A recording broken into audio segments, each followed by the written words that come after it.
haddii aad ku jirto xilliga dhallinyarnimada waxa aan rabaa in aan ku siiyo talooyin ku anfici doona mustaqbalkaaga dambe balse marka koowaad inta aynu u gudagelin talooyinkaas waxa aan ku xasuusinayaa in aad subscribe inoo saarto haddii aad nagala socoto dhanka YouTube-ka sidoo kale haddii aad nagala socoto dhanka Facebook ama TikTok-gana waxaan ku xasuusinayaa in aad follow na soo dhahdid si ay ku soo gaaraan muuqaaladeena dambe sidoo kale muuqaalka like si uu meel dheer u gaaro sababtoo ah waxaan halkan alaaba ku soo gudbinaa talooyin iyo tusaalooyin waxtar leh siina share garay muuqaalka si ay uga faa'iideystaan dhalinyarada sidaada oo kale ah dhalinyarada maanta joogta waxa ay ka jaanis iyo ka nasiib badan yihiin dhalinyaradii joogtay qarniyadii la soo dhaafay sababtaasna wax kale ma ahan ee waa fursada weyn ee aynu maanta haysano maalmaha ama qarniyadii la soo dhaafay ma aysan jirin wax tiknoolajiyad ah iyo wax internet ah haddii aynan haysan dhalinyaradii joogtay quruntii la soo dhaafay telefoon computer ama iPad ama sidoo kale iPhone intuba waxa aad u yareed fursadahoodii dhanka tiknoolajiyada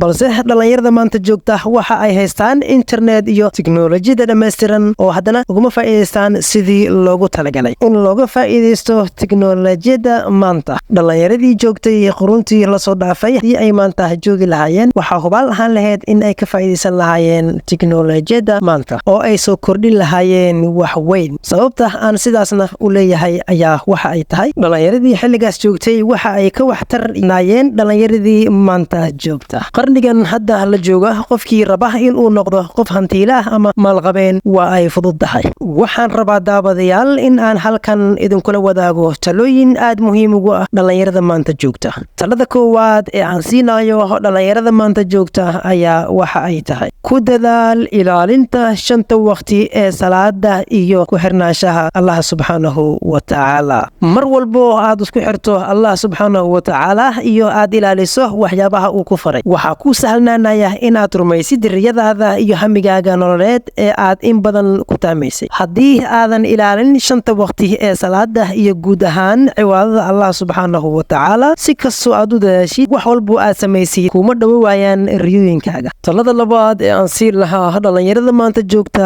ayaa waxa ay tahay ka faa'iideyso waqtigaaga sababtoo ah waqtiga aynu maanta haysano dib inooma soo mari doono haddii aynu maanta ka faa'iideysan waqtigu waa muhiim in laga faa'iideysto loogana faa'iideysto wax ku anfacaya adduunyadaada iyo aakhiradaada intuba talada saddexaad ee aan siinayo ayaa dhalinyarada waxa ay tahay noqo qof hadaf leh markaad gaarto 18 jir iyo wax ka sareeya waxa aad u baahan tahay in aad dejisato hadaf iyo yool cad waad ka soo baxday xilligii aad ku dhumi lahayd waqtigaaga waxyaabaha maalayaaniga isku day in aad dejisato hadaf macquul ah oo aad xaqiijin karto talada afraad oo aan siinayo dhalinyarada ayaa waxa ay tahay ha ka cabsan guuldarada isku day inaad wajahdo guuldarada waxaa jira oraax dhahaysa khaladaadka iyo fashilka qofku waxa ay ka dhigaan qof xikmad badan xanuunkana qofku waxa uu ka yeelaa qof adag ka cabsan in aad fashilanto ku day in aad fashilkaaga aad ka barato cashar waxa ugu xun ee aad samayn karto marka aad ku jirto da'da dhalinyarnimada ayaa waxa ay tahay waa in cabsida aad ka qabto fashilka ay ka hor istaagaan in aad wax badan qabsan weydo mar walba isku day in aad wax cusub barato nolosha caqabadaheedana aad si dhiirnaan leh ku wajahdo waxaa jira sheeko laga wariyay ninkii nalka sameeyay ee la yiraahdo Thomas Edison marka la weydiiyay in uu ku fashilmay 99 jeer in uu sameeyo nalka ayaa waxa uu ku jawaabay kelmad aad cajiib ah waxa uu na yiri ma fashilmin waxa aan bartay 99 wado oo aan lagu sameyn karin nalka talada shanaad ee aan siinayo dhalinyarada ayaa waxa ay tahay ku kalsoonow naftaada dhalinyaro badan ayaa waxa guusha iyo horumarka ka hortaagan ayaa waxa ay tahay waxa ay dadka kale ay ka aaminsan yihiin ma tihid waxa ay dadka kale u arkaan waxa aad tahay sida aad adigu naftaada u aragto haddaba waxaa la joogaa xilligii aad ka xoroobi lahayd waxa ay dadka kale ka aaminsan yihiin samee wax kasta oo naftaada horumar ku soo kordhinaya dadku mar walba way hadlayaan ee adigana ha joojin in aad mar walba horay u socoto talada lixaad ee aan siinayo dhalinyarada maanta joogta ayaa waxa ay tahay samayso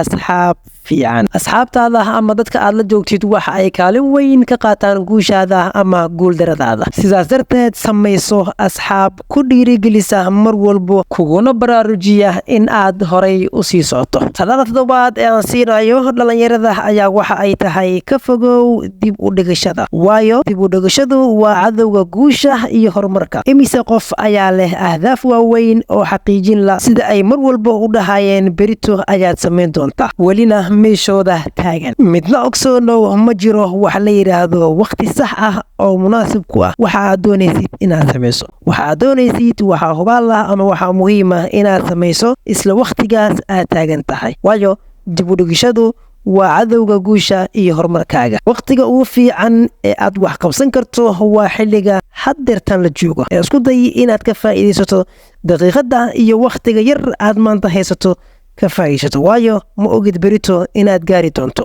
Talada saddexaad oo ah talada ugu dambeysa ee aan siinayo dhalinyarada ayaa waxa ay tahay baro xirfad cusub. Baro xirfad cusub. qarnigan la joogo waa qarnigii xirfadaha. Isku day in aad baratid xirfado noloshaada wax ku soo kordhinaya sida muuqaal samaynta, naqshadeynta website-yada iyo waxyaabaha kale ee aad u muhiimsan ee qarnigan la joogo. Qarnigan la jooga umana baahnid in aad aado goob waxbarasho ah, balse waxa aad wax ku baran kartaa adigoo gurigaaga ama goobtaada shaqo jooga.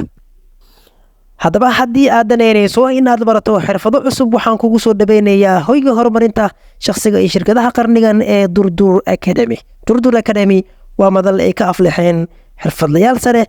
oo maanta ku shaqeystaan xirfadaha ay ka barteen Durdur Academy. Muuqaalkeena maanta halkaas ayuu ku idil yahay. Muuqaalkan kiisi xiga inta aynu ku kulmi doono waxaan idinkaga tegayaa sidaas iyo nabadgelyo.